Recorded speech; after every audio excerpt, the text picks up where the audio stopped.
వెంకటేశాయ నమః. హరే రామ రామ రామ హరే హరే, హరే కృష్ణ కృష్ణ కృష్ణ హరే హరే, హరే రామ రామ రామ హరే హరే, హరే కృష్ణ కృష్ణ కృష్ణ హరే హరే. శుక్లాంబరధరం విష్ణుం శశివర్ణం చతుర్భుజం ప్రసన్నవదనం ధ్యాయేత్ సర్వవిఘ్నోపశాంతయే. యస్యద్విరదవక్త్రాద్యాః పారిషద్యాః పరస్యతం విఘ్నం నిఘ్నంతి సతతం విశ్వక్సేనం తమాశ్రయే. సూర్యేంద్వారబుధార్య కావ్యశనిరాహుత్పాతనామగ్రహాన్ జ్యోతిశ్చక్రవిభాసితాన్ జనిమతాన్ కర్మప్రకాశే స్థితాన్ శేషాద్రిప్రభుదేవదేవ దయయా లబ్ధాధికారాన్ సదా తస్యానుగ్రహకాంక్షిణః సురవరాన్ నిత్యం నమస్కుర్మహే. నారాయణం నమస్కృత్య నరం చైవ నరోత్తమం దేవీం సరస్వతీం వ్యాసం తతో జయముదీరయేత్. కృష్ణాయ యాదవేంద్రాయ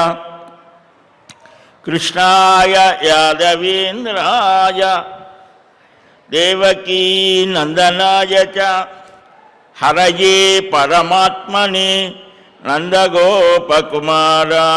గోవిందాయ నమో నమః.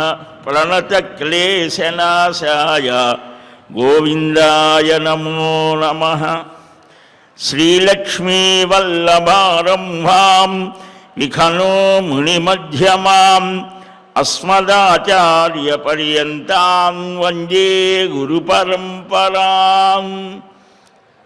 నారాయణం నమస్కృత్య నరం చైవ నరోత్తమం దేవీం సరస్వతీం వ్యాసం తతో జయముదీరయేత్. అస్మత్శ్రీ గురుచరణారవిందాభ్యాం నమః. పరమగురుభ్యో నమః. సర్వగురుభ్యో నమః. సనాతన ఉవాచ శృణు విప్రప్రవక్ష్యామి షష్ట్యాశ్చైవ వ్రతాని తే యాని సమ్యక్ విధాయత్ర లభేత్ సర్వాన్ మనోరథాన్. చైత్రమాసే శుక్లషష్ట్యాం కుమారవ్రతముత్తమం తత్రేష్ట్వా షణ్ముఖం దేవం నానాపూజా విధానతః పుత్రం సర్వగుణోపేతం ప్రాప్నుయాత్ చిరజీవనం. వైశాఖ శుక్లషష్ట్యాం చ పూజయిత్వా చ కార్తీకం. కృష్ణ గోవింద నారాయణ ముకుంద మాధవ శ్రీహరి పద్మనాభ అని జనరూపంలో ఉన్నటువంటి జనార్దనుణ్ణి, నరరూపంలో ఉన్నటువంటి నారాయణుణ్ణి కూడా సేవించాలి అని సనాతన ధర్మంలో రెండు చెప్పారు. ఏమిటయ్యా ఈ సనాతనం? సనాతనం అంటే సదా నూతనంగా ఉంటుంది, ఎప్పుడూ ఉండేది, శాశ్వతమైనది అని. ధర్మము, ధర్మం అంటే ధ్రియతే, ధరించబడేది. ధరించడం అంటే ఆచరించబడేది. ఏమి ఆచరించబడుతోంది అంటే ఇతరులకు ఏదైనా మేలు చేయడం, భగవంతుణ్ణి ఆరాధించడం. ఈ రెండు సనాతన ధర్మానికి రెండు ఎంత సరళంగా ఇచ్చారంటే పరోపకార పుణ్యాయ పాపాయ పరపీడనం. రెండు మాటల్లో చెప్పారు వ్యాసుల వారు. ఒరులేయవు యొనరించిన నరవరా, ఇతరులని ఇంచి మనం ఏది చేయకూడదు ఏది చెయ్యాలి అని కోరుకుంటామో అది చెయ్యటమే, మనం చేయడమే పరమధర్మం. ఎందుకంటే ఎవరు చెప్తారు? ఏ మతం, ఏ దేశం, ఏ ప్రాంతం కూడా చెప్పదు సరళంగా, సులభంగా, సుగమంగా. కాబట్టి ఈ ధర్మాలకి మూలం ఏమిటి అంటే వేదోఖిలో ధర్మ మూలం అని, వేదమే సమస్త మానవులను, కేవలం ఏదో భారతదేశంలో వాళ్ళకనే కాదు, ఎవరైనా సరే ఇక్కడకు వచ్చి మనువదే అంటాడు, సకాశాల్ అగ్రజన్మన, ఇక్కడకు వచ్చి ఈ ధర్మాచరణ చేసేవారిని అడిగి వారి వారి స్థితికి అనుగుణమైనటువంటి ఆచరణ ప్రతి ఒక్కరూ చెయ్యాలంటారు. కాబట్టి ఈ ధర్మము ఆచరించబడేది, అదే ఆచరిస్తే యతో ధర్మస్తతో జయ, ధర్మో రక్షతి రక్షిత, ఇవన్నీ మనం వింటుంటాం. ధర్మసారం ఇదం జగతు, ధర్మో విశ్వస్య జగత ప్రతిష్ఠ అని మనకు ఉపనిషత్తులు, వేదం యొక్క మాటే అది. కాబట్టి ఏమిటి ఈ ఆచరణ ఎలాగా అంటే, ఆ భగవంతుని యొక్క రూపాలు అనేకం కనుక వాటన్నిటినీలో కూడా నీవు ఆయా సమయాలలో చక్కగా సేవించడం చేత వాటన్నిటికీ ఆధారమైనటువంటి వాడు ఒకడు ఉన్నాడు, పరమాత్మ భగవాన్. ఇలాగా ఆ స్వరూపాన్ని మనం ప్రతిరోజు కూడా, ప్రతి క్షణం కూడా ఆ భగవత్ తత్వాన్ని స్ఫురణలో ఉంచుకోవాలి. నువ్వే పని చేసినా. ఒక పిల్లవాడు కొంచెం మధ్య స్థితిలో ఉన్నాడు, అటు పూర్తి పిల్లవాడు కాదు, యువకుడు గారు, 15, 16, 14 ఏళ్ళు అనుకోడు. ఆ పిల్లవాడు అమ్మమ్మ గారింటికి వెళ్ళి వెనక ఎండాకాలం సెలవులు వస్తే అమ్మమ్మ గారి ఊరు ఎక్కడెక్కడో వెళ్ళేవారు. ఇప్పుడు అన్నీ పోయాయి అనుకోండి, అమ్మమ్మలు లేరు, తాతయ్యలు లేరు, వాడే వెళ్తే వాళ్ళు సొంతంగా, పిల్లలకి ఏమనిపిస్తుంది, కొంత వయస్సు వచ్చిన తర్వాత ఆ వయస్సు ప్రభావమో ఏమైనా కానీ నేను సొంతంగా అన్నీ చేయాలనుకుంటాను. మీరెవరక్కర్లేదు, నేనే వెళ్ళొస్తాను. సరే ట్రైన్ ఎక్కాడు వాడు. వాళ్ళ నాన్న అక్కడ కూర్చోబెట్టి టికెట్ తీసి ఒరే ఫలాని అన్ని జాగ్రత్తలు చెప్పి ఒక చీటీ స్లిప్ ఇచ్చాడట, నీకు ఎప్పుడన్నా భయం వేస్తే ఇది తీసి చూడు అని. సరే వెళ్ళాడు. వీడు కూర్చున్నాడు. 1 గంట అయిపోయింది, 2 గంటలు గడిచింది. కొంచెం ధైర్యంగానే ఉన్నాడు. ఆ తర్వాత కొంచెం భయం వేసిందిట. అమ్మో, ఈ రకరకాల వాళ్ళు వస్తున్నారు, మనం ఎట్లా దిగాలో, ఎప్పుడు ఆగుతుందో, ఎక్కడ ఆగుతుందో, ఇది మనం ఒక్కలమే వెళ్ళగలమా అని ఒక డౌట్, సందేహం, భయం వేసింది, చెమటలు పట్టాయి. అప్పుడు గుర్తొచ్చింది, నాన్న ఏదో ఒక స్లిప్ రాశాడు కదా, అది తీసి చూస్తే ఏమన్నదిట, నువ్వు భయపడకురా, పక్క భోగిలోనే నేనున్నాను అంటే ధైర్యం వచ్చింది. నాన్న ఉన్నాడు అనేసరికి అది ఉన్నాడో లేదో తర్వాత విషయం, ఉన్నాడు, ఏం భయం. అట్లాగనే మనకు కూడా ఈ జగత్తులో అనేకమైన బాధలు, కష్టాలు, సమస్యలు వస్తాయి. వచ్చినప్పుడు నీకు నేనున్నాను అని మన వెనక ఉంటాడు, ముందు ఉంటాడు, ప్రక్కన ఉంటాడు. ఆ ఉన్నటువంటి ఆ పరమాత్మ జగత్పితని మనం మాతృభావనతో, పితృభావనతో, స్నేహభావనతో ఆయన ఉనికిని, స్ఫురణను ఎప్పుడూ కూడా మనం స్మృతిలో ఉంచుకోగలిగితే మనకు సర్వత్రా విజయమే. నారద మహాపురాణంలో మనకు అందుకనే నిన్న మనం చెప్పుకున్నాం, అనేకమైన వ్రతాలు తిథులకు సంబంధించినవి. పాడ్యమి బ్రహ్మగారు, అగ్నిరూపుడైనటువంటి బ్రహ్మగారు, విధియ, తదియ, చవితి, పంచమి, ఆ ఋషి పంచమి, అలా ప్రతిదానికి పాడ్యమి, బలిపాడ్యమి అన్నారు. అలాగనే విధియ, తదియ, అట్ల తదియ అని అంటారు. అలాగే చవితి గణేశ చతుర్థి, పంచమి ఋషి పంచమి, ఇలాగ శ్రీ పంచమి, షష్ఠి. ఇప్పుడు మనం షష్ఠిలోకి ఉన్నాం, 6వ తిథిలో ఉన్నాం. ఈ వ్రతాలని చక్కగా చేస్తే మంచిదయ్యా. చైత్ర శుక్ల షష్ఠి రోజున కుమారస్వామి వ్రతం, షష్ఠి ఆయనకి షణ్ముఖుణ్ణి అర్చిస్తే దీర్ఘాయుష్యాన్ని పొందవచ్చు మనకు. అందుకనే సంస్కారాలు చెప్పారు. ఎలాగా అని అంటే, ఒక విత్తనము భూమిలో వేస్తే మంచి విత్తనము కావాలి, మంచి భూమి కావాలి.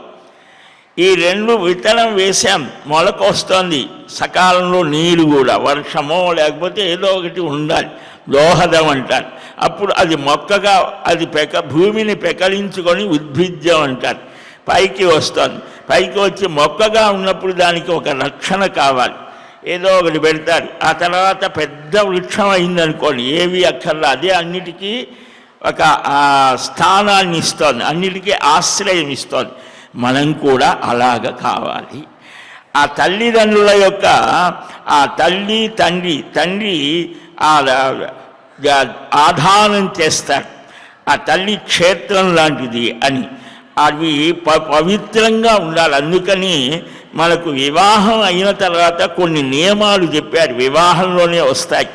ఆ తర్వాత గర్భాధాన, పుంసవన, జాతకర్మ, నామకరణ, అన్నప్రాసన, ప్రవాస, దానికి ముందుగా కొన్ని ఉన్నాయి అన్నమాట. సీమంతం, నిషేకాది వ్యాఖ్య, శ్యామ, ఋతు సంగమన, గర్భాధాన, పుంసవన, జాతకర్మ, నామకరణ, అన్నప్రాసన, ప్రవాసాగమన, పిండవర్ధన, చౌల, ఉపనయన, పాణిగ్రహణ, ఇలాగ 18 సంస్కారాలు ఉన్నాయి. 16 లోకంలో అంత్యేష్టితో, ఇంకా 18 ఇలాగా, ఇంకా యజ్ఞయాగాలు 42, అలాగా 8 ఆత్మగుణాలు. ఋషులు చెప్పినటువంటి గౌతముడు 8 ఆత్మగుణాలు సర్వమానవులకు ఉండాలి. కొన్ని అందరికీ ఉన్నాయి, కొన్ని కొందరికి ఉన్నాయి. అంటే వాడు చేసే పనిని బట్టి అన్నమాట. కొన్ని ఉద్యోగాలకి ఎడిషనల్ క్వాలిఫికేషన్స్ ఉండాలి. ఇప్పుడు పోలీసు ఉన్నారు అనుకోండి, వాడు శారీరక దార్ఢ్యత కావాలి, మానసిక దార్ఢ్యత కావాలి, అన్నీ కావాలి. కూర్చొని క్లర్క్ ఉన్నాడు అనుకోండి, వాడికి కేవలం రాత పనిలో ఒక స్కిల్ ఉంటే చాలు. వీడికి శారీరకంగా ఉండాలి మినిమం అంతవరకే, కానీ ఎక్స్ట్రాడినరీగా. అలాగనే కొన్ని ధర్మాలు కొందరికి చెప్పినప్పుడు వారు చేయవలసిన పనిని బట్టి వారికి ఉంటాయి. అందరికీ కొన్ని ఉన్నాయి. అవి అహింస, అస్తేయం, సత్యం, ఆర్జవం, ఇలాగ కొన్ని చెప్పారు. అది మనుష్యుడైనటువంటి వాడికి ప్రతివాడికి ఉండవలసినటువంటి ధర్మాలు. కాబట్టి ఇలాగా ఈ సంస్కారాల చేత మనం లోగడ చెప్పుకున్నాం వీటిని గురించి సంక్షేపంగా. ఇవన్నీ కూడా సంస్కరించబడితే పుంసవనం, జాతకర్మ, నామకరణం, పేరు పెట్టడం కూడా ఒక సంస్కారం అన్నారు. ఒక పేరుతో వాడు పిలువబడతాడు, అది భగవత్ సంబంధమై ఉండాలి. దానికి ఏవి ఉండాలనేది కూడా మనకు పురోహితులు చెప్తూ ఉంటారు. వారి మాట వింటే అది మనం, లేకపోతే మన ఇష్టమే అంటే సరే నీ ఇష్టం అంటారు. కనుక ఏవి ఎలాగ శాస్త్రబద్ధంగా చెయ్యాలి, ఇది మనం తెలుసుకొని చేస్తే జ్ఞాత్వా కర్మాని కుర్వీత, ఎలాగ చెయ్యాలి. ఇప్పుడు మనకు ఒక ఆపరేషన్ చేయాల్సి వచ్చింది అనుకోండి, డాక్టర్ గారు చెప్పినట్టు చేస్తామా, మన ఇష్టం వచ్చి అట్లా కాదని ఇటు పోయండి అని చెప్తామా? అలాగనే ప్రతిదానికి ఒక విశిష్టమైనటువంటి ధర్మాలు ఉంటాయి, అవి తెలుసుకోవాలి. ఆ సమయంలో వాడు ఎవడు ఎక్స్పర్ట్ అవుతాడో వాడిని అనుసరించాలి మనం.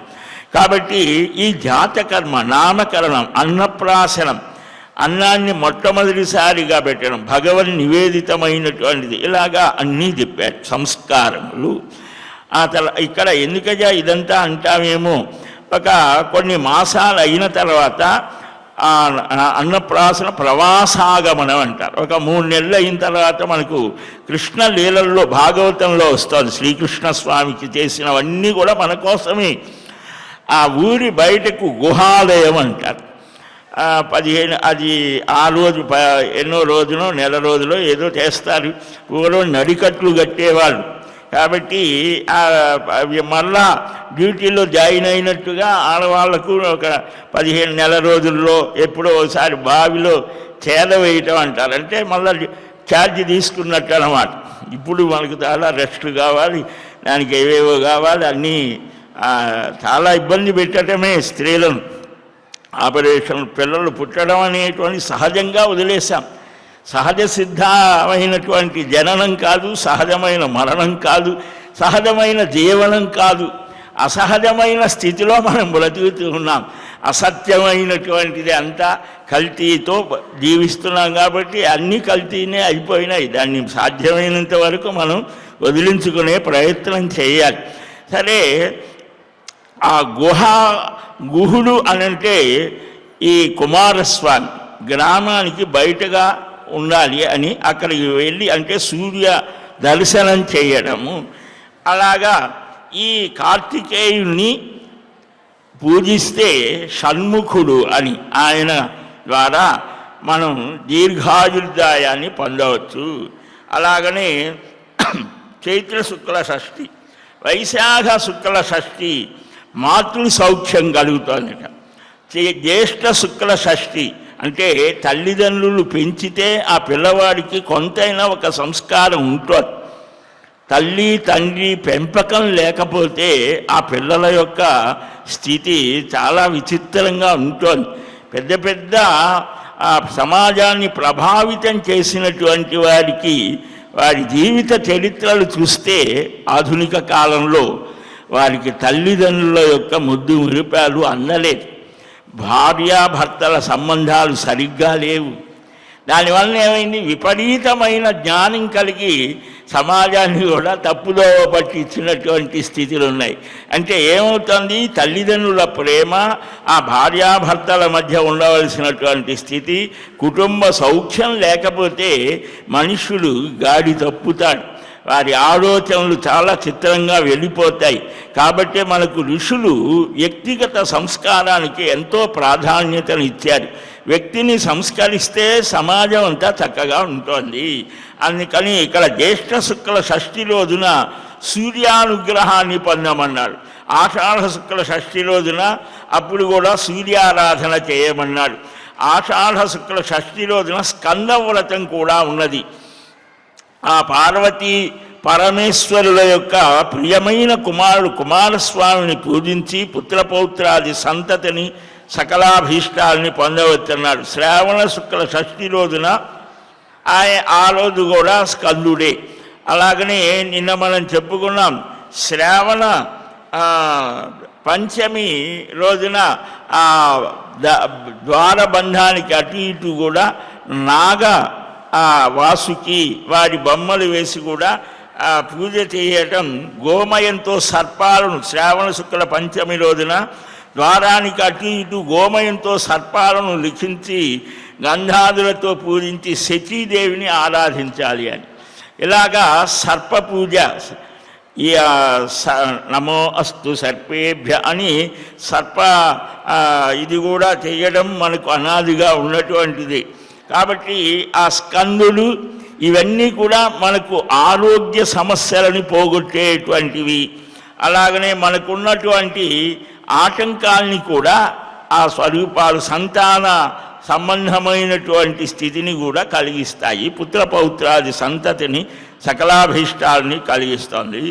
అలాగ శ్రావణ శుక్ల షష్ఠి కూడా షోడశోపచారాలతో పూజించాలి. భాద్రపద శుద్ధ షష్ఠి లలితావ్రతం చెప్పాడు. తెల్లని వస్త్రాన్ని ధరించి స్త్రీ ఆ రోజున వెదురు పాత్రలో రెండు నదులు కానీ నది సముద్రంలో కలిసేటువంటి స్థానంలో ఉన్నటువంటి మృత్తిక అంటే మట్టి తీసుకొచ్చి దాన్ని పిండాకృతిగా చేసి దాని యందు ఆ లలితాదేవిని ధ్యానించాలట. ఇలాగా ఆ మాలతి, నీలోత్పలములు, కేతకి ఇలాగా పుష్పాలని, అక్షతలను వాటితో ఆరాధించాలట. ఆ అమ్మా నీకు నమస్కారం, సౌందర్యమూర్తివి, సుఖ సౌభాగ్యదాయినివి, అనంత సౌభాగ్యాన్ని ప్రసాదించు అని సంపెంగ పుష్పాలతో అర్చించాలట. కాత్యాయని ప్రసాదాద్వై నాత్ర కార్య విచారణ కార్తికే శుక్ల షష్ఠ్యాంతి షణ్ముఖేన మహాత్మన. ఇలాగా సేవ చేయాలి. అంటే ఈ రెండింటిలో మనకు విశేషమైనటువంటి ఏంటి? భగవద్ ఆరాధనము, పరోపకారం, దానాలు వాయనాలు పుచ్చుకోవటం, ఇవన్నీ మనకు తోటి వారితో ఎలాగ ఉండాలో నేర్పుతాయి. అలాగనే జాగరణ చేసి గీత వాద్యాల నృత్యాలతో ఆ రాత్రిని గడిపి చక్కగా సప్తమి రోజున నదికి వెళ్ళి గంధపుష్పాదులతో అర్చించి ప్రతిమను దానం చేయాలి, ఇంటికి వచ్చి హోమం చేయించాలి. ఇలాగా లలితాదేవి ప్రసన్నురాలవుగాక అని సౌభాగ్యప్రద వ్రతాన్ని చెయ్యాలి. కాత్యాయని మహాదేవి. మనకు భాగవతంలో కూడా ఆ గోపికలు ఆ ఇసుకతో చేసి మాకు ఆ నందగోప కుమారుడే భర్త అవుగాక అని కాత్యాయని వ్రతం చేస్తారు. నమ్మితి నా మనమ్మున సనాతనులైన ఉమామహేశులన్. పోతన్న గారు భాగవతంలో రుక్మిణి స్వయంవర సమయంలో చెప్పడం జరుగుతుంది. కాబట్టి అక్కడ స్త్రీలే ఆ గ్రామానికి బహిప్రదేశంలో ఉన్నటువంటి ఆ స్థానంలో విప్ల స్త్రీలు పూజ చేయిస్తారట. కనుక ఎన్నెన్నో విషయాలు మనకు ఉన్నాయి. సప్తమి రోజున ఇలాగ చెయ్యాలి. కన్యలకు భోజనం పెట్టాలి. భక్ష్య భోజ్యాలతో ఇలాగ చేసి అమ్మవారిని ప్రసన్నం చేసుకోవాలి అని. ఆ తర్వాత ఆశ్వయుజ శుక్ల షష్ఠి చందన అని అంటారు. ఆ రోజు కూడా కపిలా షష్ఠి వ్రతాచరణ చెయ్యాలి. భాస్కరానుగ్రహాన్ని పొందాలి. అన్నదానం, జపము, హోమము, పితృ దేవ ఋషి తర్పణ చేస్తే అక్షయం అవుతోంది అని కపిలాధేనువుని ఆ గోధుమ వర్ణంలో కొంచెం నల్లటిది అని కాదు, కొద్దిగా అటు ఇటుగా ఉంటుంది. ఆ కపిలాధేనువుని దానం చేయమన్నారు వస్త్రమాల్యాదులతో ఆరాధించి. కార్తీక శుక్ల షష్ఠి రోజున కాత్యాయనుని ఆరాధించాలి.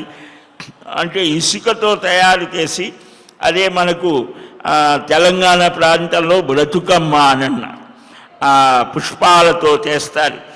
ఇలాగ చేసి ఆ కన్యకలు ఇలాగ చేస్తే మంచి సత్సంతానాన్ని, మంచి భర్తను పొందుతారు. ఇక్కడ ఆడవాళ్ళకైనా అని కొందరు విచిత్రమైన ప్రశ్నలు కూడా వేస్తూ ఉంటారు. వాళ్ళు మేమే మేధావులు అనుకుంటారు, అందరూ కాదనుకో. తెలుసుకోవాలనుకుంటే అది వేరు. స్త్రీకి ఈ వ్రతాలు, పురుషుడికి కూడా కొన్ని వ్రతాలు ఉన్నాయి. అలాగనే ఇద్దరు భార్యాభర్తలు కలిసి చేసేటువంటిది కూడా ఉన్నది. పురుషుడికి అన్నిటికంటే గొప్పదేమిటి అంటే నిరంతరం ఆ భార్య చక్కగా ఉండాలి అని ఏకపత్ని వ్రతం రాముడు చూపించాడు కదా. అలాగనే మీరు ఎక్కడ చేసినా కూడా సహధర్మచారిణి ధర్మపత్ని సమేతస్య అని చెప్పుకుంటాడు. ఎక్కడికి తీర్థయాత్రలకు వెళ్ళినా భార్యాభర్తలు ఇద్దరు వెళ్ళాలి. ఒక సంకల్పం చెయ్యాలంటే భార్య ప్రక్కన ఉండాలి. ఒకవేళ కుదరలేదు, భార్యకు సంబంధించినటువంటి ఆ వస్త్రాన్ని ఏదో ఒక దాన్ని వీడు కూడా పైన వేసుకోవాలి. లేదా పురుషుడు భార్య రావటం కుదరకపోతే ఆమెకు సంబంధించిన వస్త్రాన్ని ఒకదాన్ని చిన్నది ఏదో వేసుకొని చేయాలి అని కూడా చెప్పారు పెద్దలు. సంప్రదాయం అంటే ఇవన్నీ ఒకప్పుడు చాలా సామాన్యమై అందరికీ తెలిసినటువంటి. ఇప్పుడు ఎందుకనంటే ఒక తరానికి మరొక తరానికి మధ్య ఖాళీ వచ్చేసింది. పెద్దవాళ్ళు చెప్పేటువంటి స్థితి లేదు, వినేటువంటి స్థితి లేదు, విన్నా చెప్పేవాని స్థితి కొన్ని చోట్ల లేదు. కాబట్టి ఈ మాధ్యమాల ద్వారా కొంతమంది వాటిని చెప్పడం జరుగుతుంది. ఇవి చాలా చిన్న చిన్న విషయాలు సంప్రదాయంలో. ఒక తరం నుంచి మరొక తరానికి చూసి నేర్చుకుని, చెప్పక్కర్లా, చూడటం ద్వారానే వాళ్ళు తెలుసుకునేటువంటి వారు. అలాగ మార్గశీర్ష శుక్ల షష్ఠి ఆదివారం శతభిష ఇవి నక్షత్రంతో కలిసి వస్తే ఆ రోజు విశేషమైనటువంటిది అని స్నాన దానాది కృత్యాలు అనంత ఫలాన్ని ఇస్తాయి. ఇక పుష్య శుక్ల షష్ఠి రోజున భాస్కర రూపుడైనటువంటి ఆ మహావిష్ణువుని ఆరాధించాలి. ధ్యేయస్సదా సవితృమండల మధ్యవర్తి నారాయణ సరసిదాసన సన్నివిష్ట అని ప్రతిరోజు కూడా సూర్య భగవాను ప్రత్యక్ష నారాయణుడుగా మనం భావించి అర్ఘ్యప్రదానం చేయటం. యో దేవస్సవితాస్మాకం ధియో ధర్మాది గోచరా ప్రేరయేత్తస్య యద్భర్గ తద్వరేణ్యముపాస్మహే అని అందరికీ ఈ శ్లోక రూపం అంటే ఆ ప్రధానమైన గాయత్రి మంత్ర పదాలతోనే అందరూ చేయవచ్చు అని ఈ శ్లోక రూపంతో ప్రతివారు కూడా అర్ఘ్యప్రదానం చేయాలని చెప్పారు. ఆ ఋషులు ఎందుకని కొందరు మంత్రం చేయకూడదు, కొందరు మంత్రం ఎందుకు చేయాలి, ఈ స్త్రీలు చేయవచ్చు ఇన్ని ఎందుకయ్యా అంటే వారి శారీరక మానసికమైన అన్ని రకాల స్థితులను దృష్టిలో పెట్టుకొని చెప్పారు. ఆ గురువులు నిర్ణయిస్తారు. కాబట్టి సర్వ జగద్రక్షకుడైనటువంటి ఆ సూర్య భగవాను ఇలాగా వస్త్రాభరణాదులతో ఆరాధన చేయాలి. వరుణుని కూడా విష్ణురూపుడైన వరుణుడు అంటే ఇంద్ర సూర్య అగ్ని ఇవన్నీ కూడా వరుణుడు ఈ రూపాలలో ఉన్నది మహావిష్ణువే అనేటువంటి భావనతో కూడా ఈ విష్ణు ఆరాధన ఈ ఆయా దేవతామూర్తులలో అంతర్యామిగా ఉన్నటువంటి వాడు ఆ పరమాత్మనే ఆరాధిస్తున్నాము అని మనం అంటూ ఉంటాం. ఒక పెద్ద మహానుభావులు ఉన్నాడనుకోండి, ఆయన రాలేదు, ఇదిగో మా వాడు వస్తాడయ్యా అన్నాడు, మా ప్రతినిధి వస్తాడు అని అంటారు. అంటే ఆ ప్రతినిధి మనం ఎవరినైతే పూజ్యులుగా భావిస్తున్నామో వారి స్వరూపమే అని మనం ఎలాగైతే వాళ్ళని గౌరవిస్తామో అంటే వారికి ఒక అనుబంధం ఉంటుంది. కానీ వారే వీరు కాదు. ఇది కూడా మనం చూడాలి. ఇలాగ ఫాల్గుణ శుక్ల షష్ఠి రోజున పశుపతిని మృణ్మయ ప్రతిమ చేసి ఆరాధించాలి. పంచామృత స్నానంతో అభిషేకం చేసి ఉమ్మెంత పూలతో అర్చన చేసి నివేదనలను సమర్పించాలి అని చూపించాలి. ఇలాగా షష్ఠీ వ్రతం, అలాగని సప్తమీ వ్రతం అశ్వినే శుక్లపక్షే విజ్ఞేయ శుభ సప్తమి తస్యాం కృతస్నాన పూజో వాచయిత్వా ద్విజోత్తమాన్. ఇతర పురాణాల్లో కూడా సప్తమి వ్రతాలు చాలా విశేషంగా కళ్యాణ సప్తమి ఇలాగ అనేక పేర్లతో చూపించారు. సూర్య భగవాను ఆరాధించాలి. చైత్ర శుక్ల సప్తమి రోజున గోమయంతో చక్కగా అలికి ఒకప్పుడు ఇంటిని కానీ ఆలయాన్ని కానీ ఈనాటికి కూడా యజ్ఞశాలలు కానీ ఆవు పేడతో అలికితే చాలా విశేషమని. ఆ గో సంబంధమైనది ప్రతిదీ కూడా మనకు ఆరోగ్యాన్ని ఇస్తోంది, పాపాలను పోగొడుతోంది. ఆవు పేడ, ఆవు పంచితం అంటే గోమూత్రం, అలాగనే ఆవు పాలు, పెరుగు, నెయ్యి ఈ ఐదింటి మిశ్రమాన్ని పంచగవ్యములు అని అంటారు. ఎత్రగస్తి కృతం పాపం దేహే తిష్టతి మామకే ప్రాసనం పంచగవ్యంచ దహత్యగ్ని రివేంధనం అని మనం ఏది చేసినా యజ్ఞయాగాదులు కానీ దేవతా ప్రతిష్ఠ కానీ ఏవి చేసినా ఇవి అభిమంత్రించి ఒక్కొక్క ద్రవ్యానికి అంటే ఆ వస్తువుకు ఒక్కొక్క అధిదేవత ఉన్నారు. వారిని మంత్రపూర్వకంగా ఆవాహన చేసి అర్చన చేసి ఆ 5 ద్రవ్యాలు కలిపి దాన్ని మనం పుచ్చుకుంటే ఇవేవీ లేకపోయినా ప్రతిరోజు గోమూత్రాన్ని త్రాగినా కూడా చాలా రోగాలు పోతాయన్నారు. ఆ 5 కూడా తాగితే అస్థిగతమైనటువంటి పాపాలు కట్టెలలో నిప్పు వేస్తే ఎలాగైతే కాలిపోతాయో ఆ విధంగా ఈ పంచగవ్యాల యొక్క మిశ్రమమైన ఆ పదార్థాన్ని తీసుకుంటే ఆవు పాలు, పెరుగు, నెయ్యి, ఆవు పంచితము, ఈ గోమూత్ర ఈ 5 కలిపి త్రాగితే ప్రతిరోజు కూడా మనకు చాలా ఆరోగ్యం అన్నారు. ఇక్కడ కూడా అలాగ చెయ్యాలి అని గోమయంతో అలికి ఆలయాలు ఇప్పుడు అది కూడా కెమికల్స్ వచ్చేసాయి. ఇంటి ముందు దీపారాధన కూడా ఇటీవల ఒక ఇంటికి వెళ్ళి ఏదో హారతి ఇద్దామని అంటే అది దీపం వెలుగుతుంది. అది స్వామి అది అసలు దీపం కాదు అంటే అంతగా వెళ్ళిపోతున్నాం మనం. అది చాలా సుఖాన్ని పొందవచ్చు అనుకుంటాం, అది శాంతిని పొందవచ్చు అంటాం, అశాంతి పెరిగేది వాటి వలన. సహజ సిద్ధంగా మనం బ్రతకాలి. ఎరువులు అన్నీ కూడా ఇప్పుడు, ఒకప్పుడు ఆవు పేడ వేసి దాన్ని పొలాల్లో చల్లేవారు. ఆవు పేడ ఇవన్నీ కలిపితే అవి చక్కగా ఆ పంట ఆరోగ్యాన్ని ఇచ్చేటువంటి. ఇవాళ మళ్ళా అటే పోతూ ఉన్నాయి. అంటే మళ్ళా ఏంటి, ఈ నాగరికత అని ఏదైతే అనుకుంటామో ఒకనాటికి మళ్ళా అవన్నీ కూడా స్మాష్, అవన్నీ అయిపోయి మళ్ళా సహజ సిద్ధంగా అదేదో ఆదిమానవుడు అనాగరికం కాదు, అది సహజ సిద్ధమైన ప్రకృతితో కలిసి మానవుడు జీవిస్తే ఆరోగ్యంగా సుఖంగా శాంతిగా ఉంటాడు. సరే, ఇక్కడ ఈ అలకాలట గోమయంతో అలికి ఆ 8 రేకుల పద్మాన్ని లిఖించి దాని యందు కన్నిక యందు సూర్యుని ఉంచి ఇలాగా ఏ స్థానాలలో అంటే ఒక సూర్య భగవానుడు వెళ్తున్నా అంటే ఆ సూర్యుడి యొక్క ఆ శ్రమ అధికం కాకుండా గంధర్వులు గానం చేస్తారు, ఋషులు స్తోత్రం చేస్తారు, రాక్షసులు రాగుతారట. సూర్య రథవర్ణన ప్రతిపురాణంలో వస్తోంది.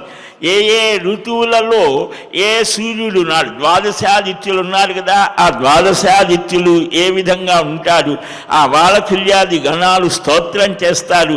వేదంలో ఉన్నటువంటిదనే పురాణాలు వర్ణిస్తాయి. వాటన్నిటినీ ఇక్కడ చేయాలి. అంటే ఏంటి, ఈ ప్రపంచానికి మేలు చేయాలని ఎవరైతే భావిస్తాడో వారికి అందరూ సహకరిస్తారు.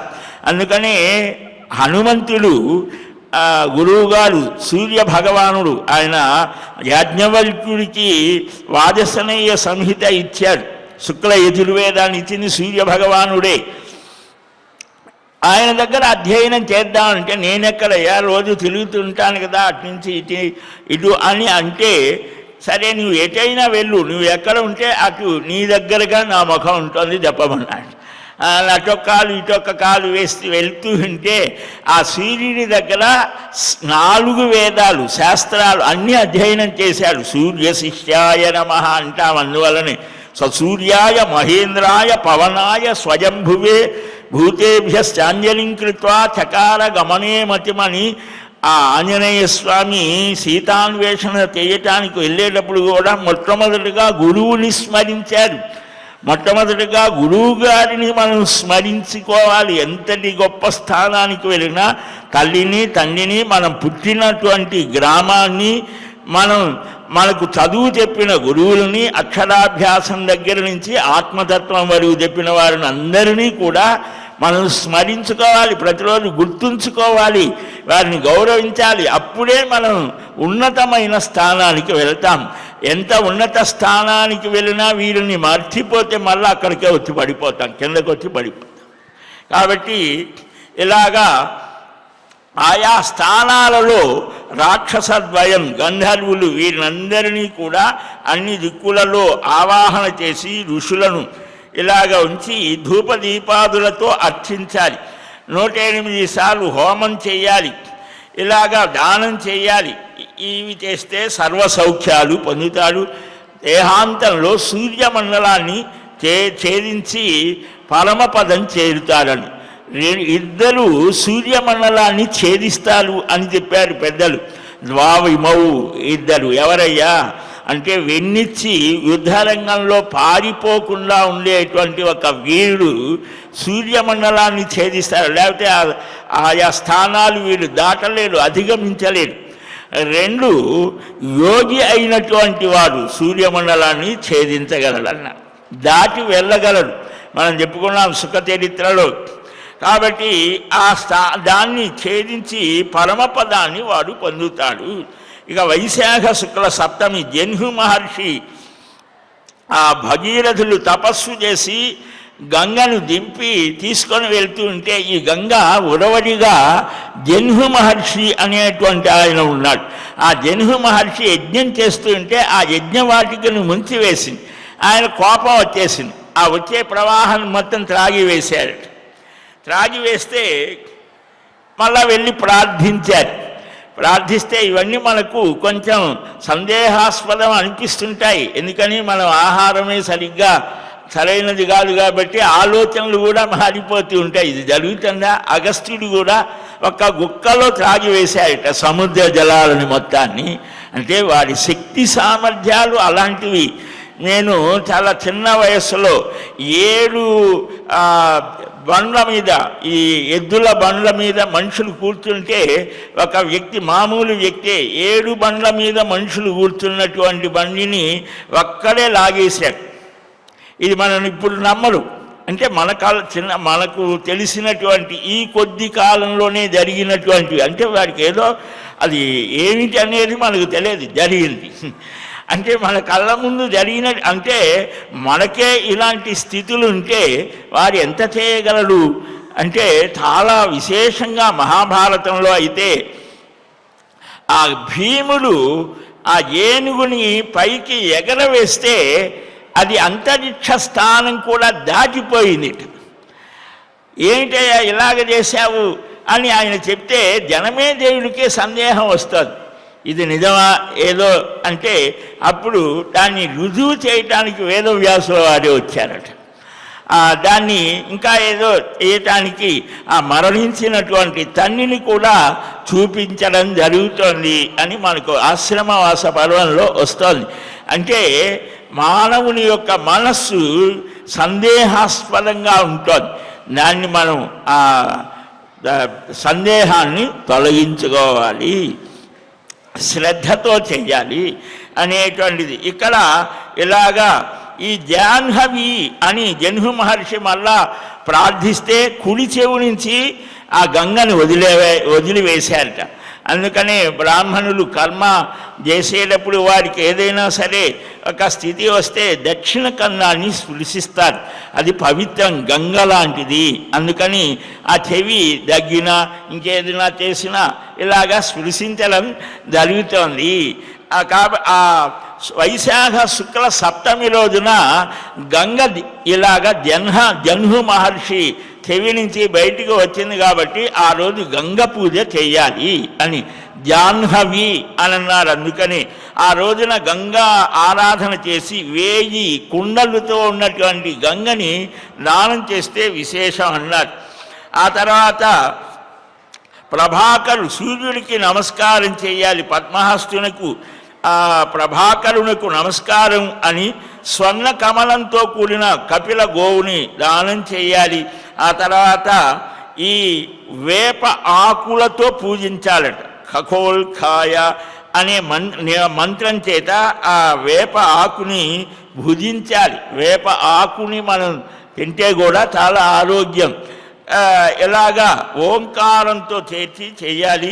ఈ నిమ్మపత్ర వ్రతం అన్నారు దాన్ని, ఇలాగ చేయాలి అని. ఈ సప్తమిని శర్కరా సప్తమని కూడా. అమృతాన్ని త్రాగే సూర్యుని హస్తం నుంచి అమృత బిందువులు భూమి మీద పడి చెరుకు గడలైనాయి గిట. కాబట్టి దేని నుంచే వచ్చేటువంటిది శర్కర అమృతం, చెరుకు రసం స్రవించింది కాబట్టి ఇది సూర్యుడికి ప్రీతిపాత్రం. హవ్య కవ్యాలలో దీన్ని ఉపయోగించడం జరుగుతోంది. ఈ రోజున శర్కరా దానం విశేషమని. జ్యేష్ఠ శుద్ధ సప్తమి రోజున ఒకానొక సమయంలో ఆ సూర్యుడు స్వయంగా ఇంద్రస్థానాన్ని పొందాడు.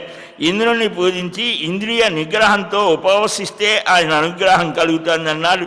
ఆషాఢ శుక్ల సప్తమి రోజున వివస్వాన్ అనే పేరుతో సూర్యుడు ఉదయించాడు కాబట్టి ఆయన్ని అర్చించాలి. భాద్రపద సప్తమి రోజున అముక్తాభరణ వ్రతము అని ఉన్నది. ఆ రోజున శంకరుణ్ణి ఆరాధించాలి అన్నారు. ఈ విధంగా సప్తమి వ్రత విశేషాలు చెప్పడం జరుగుతోంది.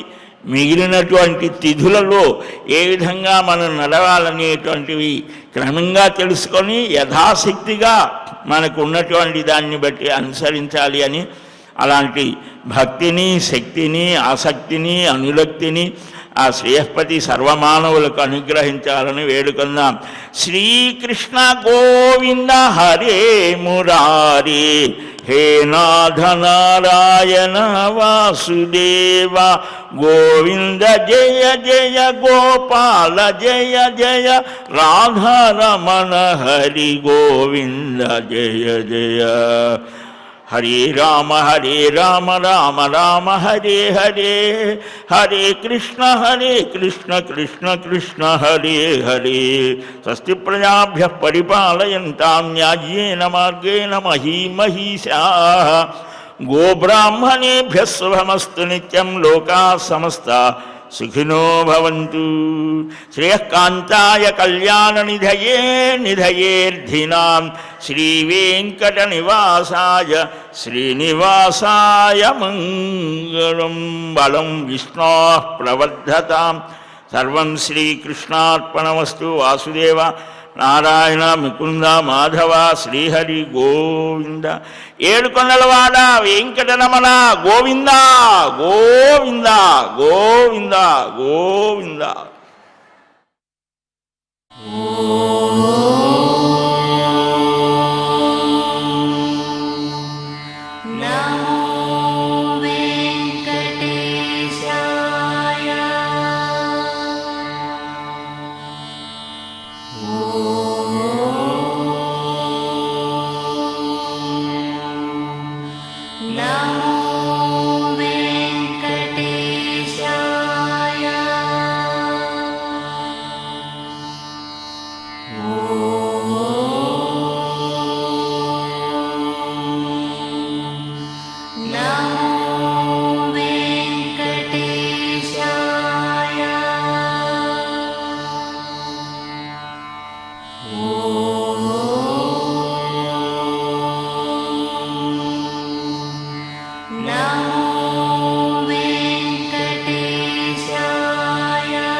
Oh